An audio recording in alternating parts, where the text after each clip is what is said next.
გამარჯობა. ჩვენ შევძელით ერთმანეთთან დაგვეკავშირებინა სამყაროს შექმნის თანამედროვე მეცნიერული თეორია მილიარდობით წლები და ღმერთის 6 დღე, რომელიც საუბარია ასევე ამ საკითხს.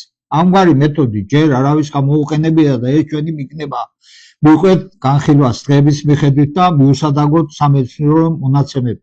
დღე პირველი, აქ მე გამოვტავთ ბიბლიაში ღმერთის მიერ სამყაროს შექმნის პროცესი დანახულია დედამიწიდან, რაზეც ქვემოთ გავაკეთებთ ხაზგასმას შესაბამის დროის განხილვისას. დღე პირველი, თავდაპირველად ღმერთმა შექმნა ცა და მიწა. მიწა იყო უსახური და უდაბური, ბნელი და უსხურზე და სული ღვთის აიძრო და წყლებს ზემოთ. თქვა ღმერთმა იყოს ნათელი და იქნა ნათელი და დაინახა ღმერთმა რომ ნათელი კარგი იყო და გაჰყარა ღმერთმა ნათელი და ბნელი. ნათელს ღმერთმა უწოდა დღე და ბნელს უწოდა ღამე. იყო საღამო, იყო დილა, პირველი დღე, დაბადება 1-5. სამეცნიერო ინფორმაცია შეგიძლიათ სურათის თვალი მიადევნოთ და ამას პოსტებში ცდავდეთ. თანამედროვე გამოთვლებით ვარაუდობენ, რომ დედამიწა შეიქმნა დაახლოებით 4.6 მილიარდი წლის წინ, უფრო ზუსტად კი დედამიწის ასაკი სავარაუდოდ 4.54 მიასეც პლუს 0.05 მიასედი მილიარდი წელი. თუმცა ზოგიერთი მონაცემით არის მცირედი მეტი ან ნაკლები განსხვავება. დაბადების მიხედვით კი 6 დღეა. შეიძლება თუ არა მოიძებნოს ამ ორ ქრონოლოგიას შორის რაიმე კავშირი, ჩვენ შევეცადეთ და შევძელით საბუნებისმეტყველო წყაროებზე დაყრდნობით, ისტორიული ფაქტებითა და გეოლოგიური პროცესებით და მათემატიკური გამოთვლებით ამ კავშირის დადგენა. მიუყვეთ თანმიმდევრობით, დედამიწის ფორმირება და ადამიანამდე მისვლა თანამედროვე მეცნიერთა მხრიდან 4 ეონად კლასიფიცირდა. ადრე იყო 5 ერა: არქეული, პროტეროზოული, ანუ კამბრიუმამდელი, პალეოზოური, მეზოზოური და კაინოზოური. ახლა კი ჰადესი, არქეული, პროტეროზოური და ფანეროზოური. მათ უწოდებენ ეონებს. მაშასადამე ღმერთის პირველ დღეს მიესადაგება დედამიწის ჩამოყალიბების ჰადესის ეონი. შეგიძლიათ ვთქვათ ერაც. ჰადესის ეპოქა დედამიწის ისტორიის 4 გეოლოგიური ეონიდან პირველი და უძველესია, რომელიც იწყება პლანეტის ფორმირებით დაახლოებით 4.6 მილიარდი წლიდან და მთავრდება 4.031 მილიარდ წელს. დედამიწის პროტოპლანეტური დისკოს გარშემო არსებული ნარჩენებისაგან შეიქმნა, ყალიბდება დედამიწა. ტემპერატურა უკიდურესად მაღალია, ხშირი ვულკანური აქტივობით და ჯოჯოხეთური გარემოთი. აქედან არის ჰადესის სიტყვა ჯოჯოხეთი. ატმოსფერო ნისლეულია და მხატვრულად რომ ვთქვათ, ყველაფერი თუხთუხებს. ფარეც დაახლოებით ამ დროს წარმოიშვა სავარაუდოდ პროტოპლანეტის დაჯახებით დედამიწასაც. როდესაც დედამიწა 4.6 მილიარდი წლის წინ გაზებისა და მყარი ნივთიერების ცხელი ნაერთებისაგან წარმოიქმნა, მას თანამედროვე ატმოსფერო არ ჰქონდას. ზედაპირი გამდნარი იყო. დედამიწის გაციებისას ატმოსფერო ძირითადად ვულკანებიდან გამობრქვეული გაზისაგან წარმოიქმნა. ის მოიცავდა წყალბადის სულფიდს, მეთანს და დაახლოებით 200-ჯერ მეტ ნახშირორჟანგს, ვიდრე დღევანდელი ატმოსფეროა. ამით დასრულდა ჰადესის ეონი, დაახლოებით 4 მილიარდი წელი. დღე მეორე, არქაული ეონი, 4 მილიარდი წლიდან 2.5 მილიარდ წლამდე. თქვა ღმერთმა, იყოს წყალთა შორის მყარი და გაჰყარა წყლები. გააჩინა ღმერთმა მყარი და გაჰყარა ერთმანეთისაგან წყალი, რომელიც არის მყარს ქვემოთ და წყალი, რომელიც არის მყარს ზემოთ. დაიქმნა ასე. მყარს ღმერთმა უწოდა ცა. იყო საღამო, იყო დილა, მეორე დღე, დაბადება 1-7-8. აქა ჩვეულებრივ მოგდავთა გონებისთვის გასაოცარი და გაუგებარი ასევე არაფერია. დაიწყო სამყაროს შექმნის ქიმიური პროცესი, ატომთა წარმოშობა, მათი მოლეკულებად ფორმირება და კონცენტრირება ქიმიურ ნაერთებად. ცის თაღის, ანუ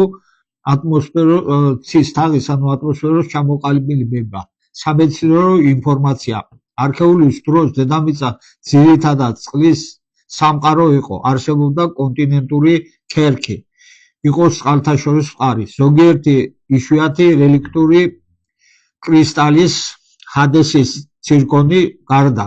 დღევანდელი უძველესი კონტინენტური ქერქი არქეოლოგიური პერიოდით თარიღდება. დედამიწის ატმოსფერო ასევე მნიშვნელოვნად განსხვავდებოდა დღევანდელისაგან შემადგენლობით.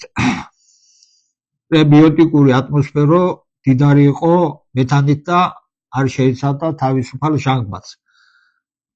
პროკარიოტული სიცოცხლის პირველი ფორმა ამ ეპოქის დასაწყისშივე ჩნდება აბიოგენეზის სახელით ცნობილი პროცესის ფარგლებში.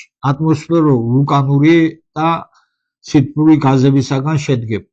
მეორე დღეს დასრულდა არქეული ერა, ანუ 2.500.000 წლიდან მილიონ წელს. დღე მესამე დაიწყო პროტეროზოური ეონი 2.5 მილიარდიდან 528.8 მილიონი წელი. თქვა ღმერთმა შეგროვდეს ერთგან ცისქვეშეთის წყალი და გამოჩნდეს ხმელეთი და იქმნა ასე. ხმელეთს ღმერთმა უწოდა მიწა და შეგროვილ წყალს უწოდა ზღვა. დაინახა ღმერთმა რომ კარგი იყო. თქვა ღმერთმა აღმოაცნოს მიწამ მცენარეული ბალახი, თესლის თესველი, ხე ნაყოფიერი, თესლოვანი ნაყოფის მომტანი მიწაზე თავის გვარისთან მიხედვით და იქმნა ასე. წარმოშვა მიწამ მცენარეული ბალახი, თესლის თესველი თავის გვარისთან მიხედვით და ხე თესლოვანი ნაყოფის მომტანი თავის გვარისთან მიხედვით. იყო საღამო, იყო დილა, მესამე დღე დაბადება 1.913. აქ ზოგიერთი ვითომ მეცნიერის აზრით წინააღმდეგობაშია ერთმანეთთან ბიბლიური ტექსტი და სამეცნიერო კვლევების შედეგები. დედამიწაზე ბიოგენეზის შესახებ კვლევები ადასტურებს წყალში პირველი ცხოველური სიცოცხლის ფორმების გაჩენის მაღალ ალბათობას. ამასვე ადასტურებს ბიბლიაც, რასაც კარგი გაგება სჭირდება. ამაზე ქვემოთ ვისაუბრეთ. სამეცნიერო ინფორმაცია. ყველაზე ადრეული იდენტიფიცირებული ორგანიზმები პაწაწინა და შედარებით უსახური იყო დედამიწაზე სიცოცხლის უძველესი უდაო მტკიცებულება, რომელიც განმარტებულია როგორც ნამარხი ბაქტერიები, არის 3 მილიარდი წლით დათარიღებული. ქანებში ნაპოვნი სხვა აღმოჩენებიც არის, რომლებიც დაახლოებით 3.5 მილიარდი წლით თარიღდება და მასაც ბაქტერიებად განმარტავენ. შემდეგ ათწლეულების განმავლობაში მეცნიერებმა უმეტესობა ვარაუდობდა, რომ სიცოცხლე მილიარდობით წლის წინ გაჩნდა დედამიწაზე მის ზედაპირზე, სადღაც პირველყოფილ ეგრეთ წოდებულ სუფში. თუმცა სულ უფრო მეტი მტკიცებულება არსებობს იმისა, რომ სიცოცხლე შესაძლოა ზედაპირის სიღრმეში დაიწყო, შესაძლოა ვულკანური ოკეანის ხმელეთის ახლობლად ან თუნდაც ცხელი ქერქის შიგნით. მიკრობების კვალი ასევე შემონახულია მათ მიერ შექმნილ მყარ სტრუქტურებში, სტომატოლიტები, რომლებიც 3.5 მილიარდი წლის წინანდელი თარიღდება. მიუხედავად ამ მონაცემთა არაურთიერთთავსებადობისა, როგორც ზოგიერთ მეცნიერს ჰგონია, მეცნიერული თვალსაზრისით პირველად წყალში გაჩნდა სიცოცხლე თუ ბიბლიური ხმელეთზე, აქ უდავოა ის, რომ წყალში ან ვულკანური ოკეანის სიახლოვეს გაჩენილი პირველი ცოცხალი ორგანიზმები არ წარმოადგენდნენ სიცოცხლის იმ ფორმებს, რომლებსაც ესაჭიროებოდა ჟანგბადის ატმოსფერო. როგორც მეცნიერები მიიჩნევენ, ბაქტერიებმა თვითონ დაიწყეს ატმოსფეროს გაჯერება ჟანგბადით, ანუ დედამიწის შემდგომი ცოცხალი ორგანიზმებისთვის აუცილებელი ბიოლოგიური გარემოს შექმნა. ამასთან ისინი სავარაუდოდ წარმოადგენდნენ ციანობაქტერიებს, მომწვანო მოლურჯო ცხოველურ მცენარეული სიცოცხლის ფორმებს და არ მრავლდებოდნენ სქესობრივი გზით, ანუ მათ შეიძლება პირობითად ეწოდოთ ბიოორგანიზმები, გარმატოთ ციანობაქტერიები. ადრე რუმჭვანე წყალმცენარეების სახელით იყო ცნობილი. ფოტოსინთეზური მიკროსკოპული ორგანიზმებია, რომლებიც ტექნიკურად ბაქტერიებია. თავდაპირველად მათ ლურჯ მწვანე წყალმცენარეებს უწოდებდნენ, რადგან მკვრივი წარმონაქმნები ხშირად წყალს მწვანე, ლურჯ მწვანე ან მოყავისფრო მწვანე ფერს აძლევენ. ამიტომ სავარაუდოდ მათი არსებობა არ აისახა დაბადების ციკლში, რადგან ზემოთ ჩვენ ავხსენით, რომ სიცოცხლის გაჩენის ბიბლიური პროცესი დანახულია დედამიწიდან და მოიცავს იმ გარემოს ფლორასა და ფაუნას, რომელშიც მეექვსე დღის ბოლოს შეიქმნა ადამიანი. ამასთან ჯერ კიდევ ერთგვაროვანი დედამიწის გარემო, თუ კი მომწვანო მოლურჯო ბაქტერიების მკვრივი წარმონაქმნების ლაქებით დაიფარებოდა, შესაძლოა მწვანე შეფერილობის გამო ისინი აღქმული ყოფილიყვნენ როგორც მცენარეები, მით უმეტეს რომ ასაც წარმოადგენდნენ მცენარეებსაც და ცხოველებსაც.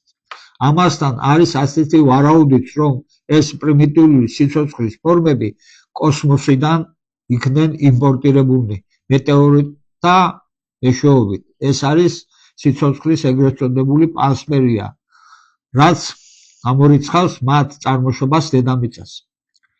აქ მაშინათვე დგება შემდეგი საკითხი, რამდენად შეძლებდნენ ეს მიკროორგანიზმები გაეძლოთ ჯოჯოხეთურ მეტეორიტული სიმხურვალისთვის, რაც ახლავს მის შემოსვლას დედამიწის ატმოსფეროში.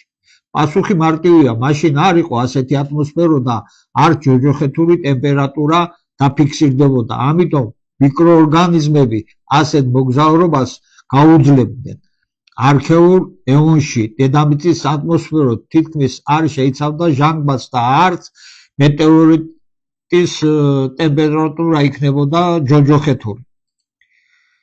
თუმცა თვითონ ეს ბაქტერიებიც ცხოვრობდნენ მაღალი ტემპერატურის გარემოში. ასევე თუ დავაკვირდებით მესამე დღეს მიმდინარე მოვლენებს, გვაქვს რამოდენიმე სრული თავსებადობა სამეცნიერო პროცესთან. თქვა ღმერთმა აღმოაჩინოს მიწამ მცენარეული ბალახი, თესლის თესველი, ესე იგი პირველად ბალახეული, შემდეგ ხე, ნაყოფიერი, თესლოვანი ნაყოფის მომტანი მიწაზე თავის გვარისთან მიხედვით. ესე იგი ჯერ კიდევ არ არსებობდნენ სიცოცხლის რთული ფორმები, ძირითადად იყო ეგრეთ წოდებული დიაკარას ფაუნა, ბირსხეულიანი ორგანიზმების უნიკალური ერთობლიობა. ამ ეპოქის კარგად იდენტიფიცირებული მოვლენები იყო პალეოპროტეროზოული ეპოქის დროს ჟანგბადით გამდიდრებულ ატმოსფეროში გადასვლა. დღე მეოთხე. თქვა ღმერთმა იყოს ნათობი ცის მყარზე დღისა და ღამის გასაყრელად, დროჟამის აღნიშნველად, დღეებისა და წელიწადებისა. იყვნენ მანათობენი მყარზე, რომ განათონ მიწა და იქმნა ასე. გააჩინა ღმერთმა ორი მთავარი მნათობი, დიდი მნათობი დღის გამგებლად და მცირე მნათობი ღამის გამგებლად და ვარსკვლავები. დასხა ისინი ღმერთმა ცის მყარზე, რომ გაენათებინათ მიწა, განეგოთ დღე და ღამე, გაეყარათ ნათელი და ბნელი. დაინახა ღმერთმა, რომ კარგი იყო. იყო საღამო, იყო დილა, მეოთხე დღე დაბადება 14-15. ღმერთის მეოთხე დღეს ძველი აღთქმის მოწინააღმდეგეები ერთ-ერთ მნიშვნელოვან მტკიცებულებად იყენებენ იმისათვის, რომ არათუ მეოთხის სრულად 6-ვე დღის ჭეშმარიტება უარყო, რადგან მზე ვიცით, რომ დედამიწაზე ადრე ჩამოყალიბდა, ხოლო მთვარე კი თითქმის თანადროულია ჩვენი პლანეტისა და მათი გაჩენა დედამიწის ფორმირებისა და მასზე მარტივი სიცოცხლის ფორმების არსებობის პერიოდისთვის ეწინააღმდეგება სამყაროს შექმნის სამეცნიერო თეორიას.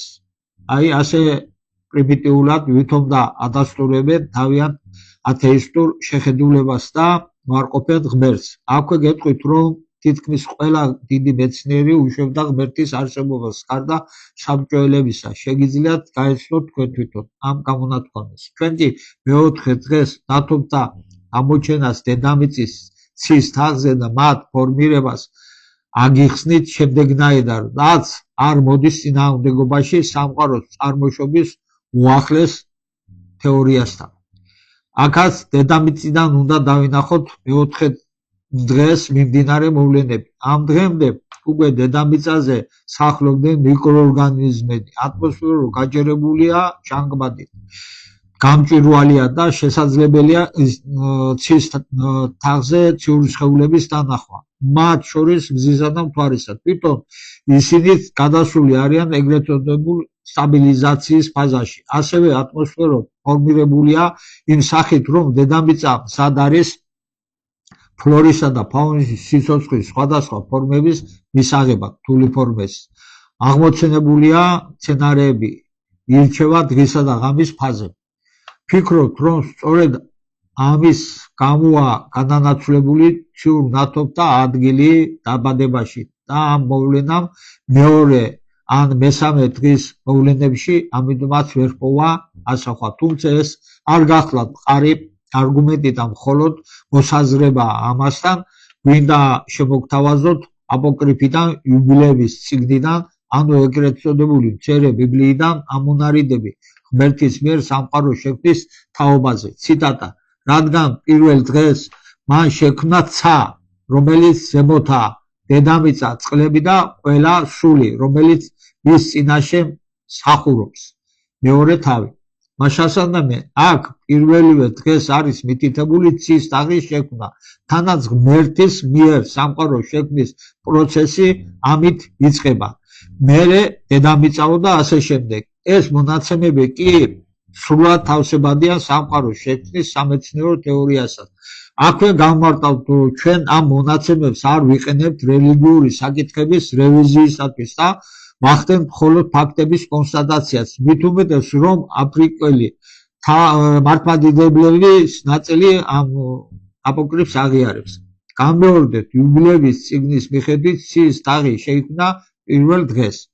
როგორც ახსენით, იმ პერიოდისთვის ყველაფერი ჯერ კიდევ ჩამოყალიბების პროცესში იყო და დედამიწიდან გამომჭვირვალე ატმოსფეროს გამო ნავთობთა დანახვა შეუძლებელი იქნებოდა.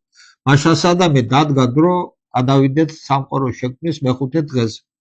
თქვა ღმერთმა, აფუსფუსდეს წყალში სულდგმული მიწის ზემოთ კი ცის მყარზე ფრინველმა იფრინოს. დაიქმნა ასე, შექმნა ღმერთმა დიდი თევზები და ყოველი სულდგმული ცურავი თავ-თავის გვარისთან მიხედვით, რაც კი წყალში ფუთფუთებს და ყველა ფრთოსანი თავ-თავის გვარისთან მიხედვით. დაინახა ღმერთმა, რომ კარგი იყო. აკურთხა ღმერთმა ისინი და თქვა, ნაყოფიერეთ და იმრავლეთ, აავსეთ ზღვები, ფრინველებმა იმრავლონ მიწაზე. იყო საღამო, იყო დილა, მეხუთე დღე დაბადება 1-20-23. სამეცნიერო ინფორმაცია. ამ დღეს შეესაბამება ფანეროზოური ეონი, მიმდინარე და უახლესი, რომელიც მოიცავს 540 პლუს მინუს 0.6 მილიონი წელი და დღევანდელ პერიოდამდე. ეს არის ეპოქა, რომლის დროსაც მუხვი ცხოველური და მცენარეული სიცოცხლე გამრავლდა, დივერსიფიკაცია განიცადა. ფანეროზოური ეონი შედგება პალეოზოური, მეზოზოური და კაინოზოური ერებისაგან, რომლებიც თავის მხრივ შედგებიან 12 პერიოდისაგან. კაინოზოური ხანა იწყება ყველა არაფრინველი დინოზავრის, პტეროზავრისა და ზღვის ქვეწარმავლების გადაშენებით და ხასიათდება ფრინველებისა და ძუძუმწოვრების დიდი დივერსიფიკაციით. მეექვსე დღე. თქვა ღმერთმა, წარმოშვას მიწამ სულდგმული თავ-თავისი გვარისთან მიხედვით. პირუტყვი, ქვემძრომი და მიწის მხეცი თავ-თავის გვარისთან მიხედვით. დაიქმნა ასე. გააჩინა ღმერთმა ნადირი თავ-თავის გვარისთან მიხედვით, საქონელი თავ-თავის გვარისთან მიხედვით და ქვემძრომი თავ-თავისი გვარისთან მიხედვით. დაინახა ღმერთმა, რომ კარგი იყო. თქვა ღმერთმა, გავაჩინოთ კაცი ჩვენს ხატად, ჩვენს მსგავსებად. ეპატრონოს ზღვაში თევზს, ცაში ფრინველს, პირუტყვს, თელს დედამიწას და ყველა ქვემძრომს, რაც კი მიწაზე დახოხავს. შექმნა ღმერთმა კაცი, თავის ხატად შექმნა იგი, მამაკაცად და დედაკაცად შექმნა ისინი. დაბადება 1-24-27.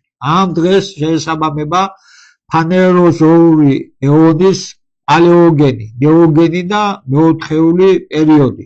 ამ უკანასკნელში ვიმყოფებით დღეს და ამავე პერიოდში შექმნა ღმერთმა ადამიანი. ამის შემდგომ მას არავინ და არაფერი შეუქმნია, რაც ასევე დასტურდება სამეცნიერო კვლევებით.